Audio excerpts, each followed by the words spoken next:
วตารพาทอล์กอวตารพาหลุมก็ของเขามีแค่รับเชิญเนาะนอกจากทีมงานมาร์เก็ตติ้งของเขาแล้ววันนี้เขามีทีมบลูดอทซื้อว่าจังไหนนะแนะนำตัวเองเด้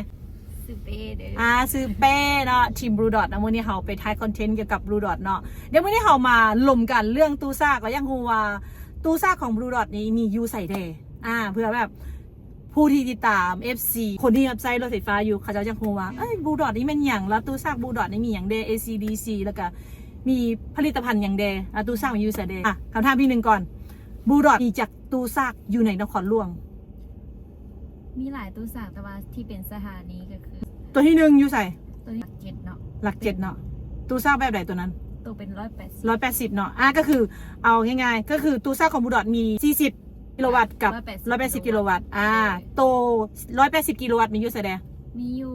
หลักลาวธานีหลักเจ็ดแล้วก็มีอยู่บิ๊กซีไอเทคมีอยู่STเวกัสยูทีดานเนาะST Bank สนามบินวัดไต PTT ดอนกอยปตทดอนกอยแล้วก็ลาวพาซาแล้วก็ PTT ดอนนูนปตทดอนนูนอันนึงก็คือสุวรรณี450แล้วนอกจาก180นี่มีตู้40กิโลวัตต์มีอยู่ใส่แดมีอยู่เกษมราษฎร์เนาะแล้วก็นาปงแล้วก็ริเวอร์มูนบิ๊กซีก็มีบิ๊กซีไอเทคก็มี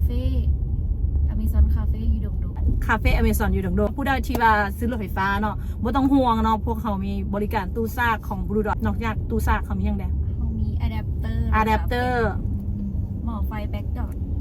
หม้อไฟแบ็กดอทที่สามารถเบิ่งมอนิเตอร์ได้ผ่านมือถือ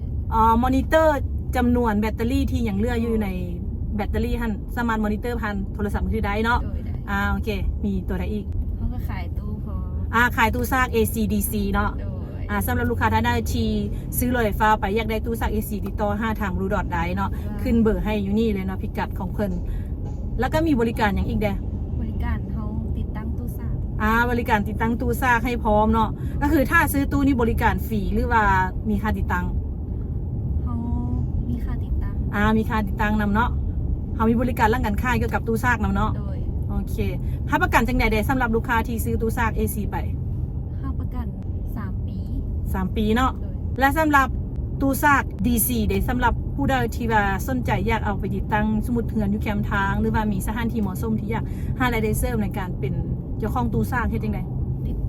ค่ะมีธุรกิจอยู่แล้วก็เหมาะสมที่จะลงเงินตู้ซากเนาะอาจจะเป็นติดต่อหาเงินดีๆเขาได้เลย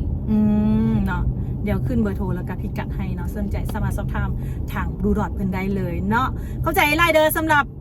แค่รับเชิญที่มาร่วมรายการอวตารพาทอล์กของพวกเขาเนาะบ๊ายบายแล้วอย่าลืมมาเจอกันเด้อใน EP ต่อไปถ้าเบิ่งนำกันว่าแค่รับเชิญของเขาจะแม่นไผเนาะภาษาเพิ่นได้บลูดอทเนาะ